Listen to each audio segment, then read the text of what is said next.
दोस्तों नमस्कार। आशा करता हूँ आप सभी लोग बहुत अच्छे से होंगे। दोस्तों आज हम धुंधकारी और गोकर्ण की कथा का बारे में चर्चा करेंगे और समझेंगे कि उनकी कथा क्या है। दोस्तों ये कथा पाप पुण्य क्या है और आत्मा की शुद्धि और आत्मा की मुक्ति किस प्रकार होती है उसके बारे में उल्लेख करती है। और ये कथा हमें श्रीमद् भागवत पुराण में मिलती है।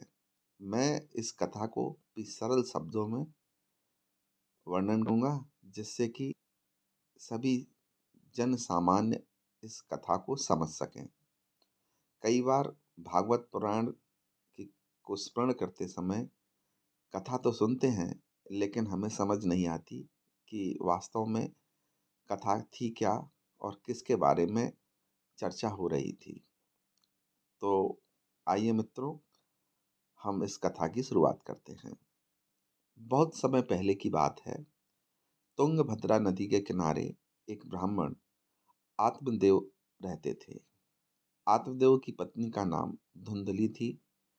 धुंधली स्वभाव से काफी कर्कशा और दुष्टा महिला थी, जबकि आत्मदेव धर्मपरायण, ईमानदार और वेदों के ज्ञाता ब्राह्मण थे।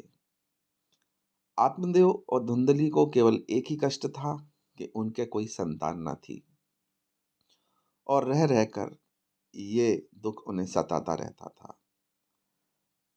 एक बार उनके आश्रम के बगल से, उनके घर के पास से एक साधु महात्मा गुजरते हैं। उन साधु महात्मा की सेवा करते समय आत्मदेव अपनी व्यथा भी उनसे कहते हैं कि महाराज, हमें सभी प्रकार का सुख है लेकिन हमारी कोई संतान नहीं है। उनके दुख को जानकर वो महात्मा आत्मदेव को एक दिव्य फल देते हैं और कहते हैं कि उचित समय पर अपनी पत्नी धुंधली को ये फल खिला देना तो आपको संतान की प्राप्ति होगी। जब ये फल आत्मदेव अपनी पत्नी धुंधली को देते हैं और कहते हैं कि आपको ये फल खाना है जिससे आपको संतान की प्राप्ति होगी।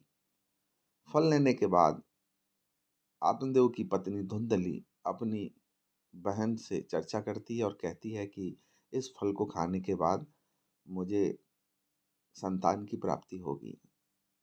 तो धुंधली की बहन प्रसव पीड़ा के बारे में बताती है कि आपको बहुत कष्ट होगा और बहुत ही दर्द और परेशानी होगी। तो धुंधली कहती है तो फिर मैं क्या करूं? अगर नहीं खाऊंगी तो पता चल जाएगा कि मैंने खाया नहीं है, क्योंकि फल तो दिव्य है। तो धुंधली की बहन कहती है कि मैं भी प्रेग्नेंट हूँ, मेरे पेट में बच्चा है। आप ऐसा करें कि ये फल फेंक दें और आप प्रेग्नेंट होने का दिखावा करें कि आपके पेट में बच्चा है। ऐसा एक केवल दिखावा करें। कुछ समय के बाद में जब मुझे प्रसव होगा और जो बच्चा पैदा होगा मैं आपको दे दूंगी, जिससे आप प्रसव पीड़ा से भी बच जाएंगी और आपको संतान की भी प्राप्ति हो जाएगी।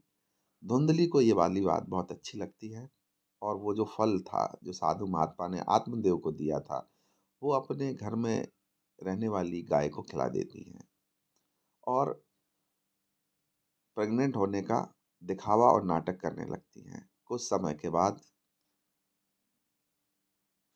उनकी बहन धुंधली की बहन को बच्चा होता है और वो अपनी धुंधली को वो बच्चा दे देती हैं और धुंधली उस बालक का नाम धुंधकारी रखती है। इसी बीच कुछ समय के बाद में गाय को जो फल खिला दिया था उससे भी एक बच्चा होता है, लेकिन वो बछड़ा ना होते एक मनुष्य स्वरूप में बालक का जन्म होता है और उसके कान गाय के समान थे। तो उस बालक का नाम आत्मदेव गोकर्ण रखते हैं।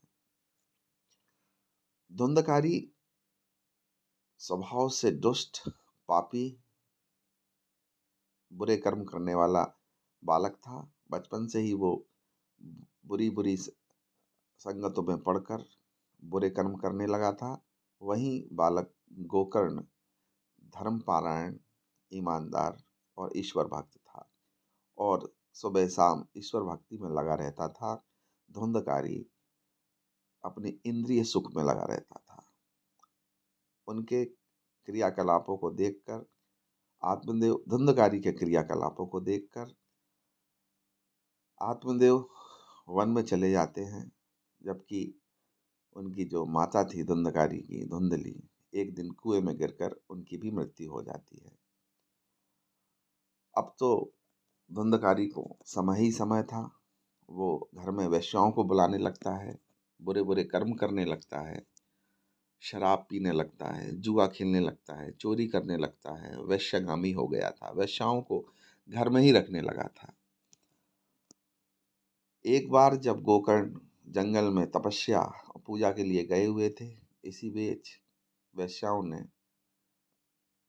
धुंधकारी की हत्या कर दी और उसके शव को फेंक दिया और घर से पैसे लेके भाग गई। जब गोकर्ण महाराज आए और उन्हें पता चला कि उनके भाई की हत्या हो गई है और उनकी आत्मा प्रेत योनि में चली गई है और दर दर भटक रही है, तो अपने भाई की आत्मा की शुद्धि के लिए, आत्मा की मुक्ति के लिए गोकर्ण महाराज भागवत, श्रीमद् भागवत का पाठ करवाते हैं और वो धुंधकारी की आत्मा एक बांस के पेड़ पर बैठकर उस श्रीमद् भागवत कथा को श्रवण करती है। उस बांस के पेड़ में 7 गांठें होती हैं। जैसे जैसे दिन बीतते जाते हैं, उस बांस के पेड़ की गांठें भी खुलती चली जाती हैं।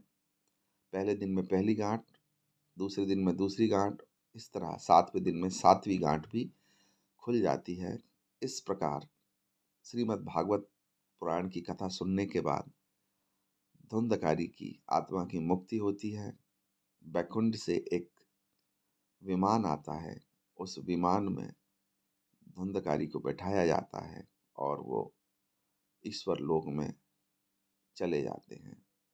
इस प्रकार भागवत पुराण की कथा का महत्व है कि पापी से पापी व्यक्ति का भी कल्याण इस कथा को सुनने के बाद हो जाता है। दोस्तों, आशा करता हूँ मैंने सरल से सरल शब्दों में इस कथा को आपके सामने रखा है और ये कथा आपको समझ में आई होगी। जय श्री राम।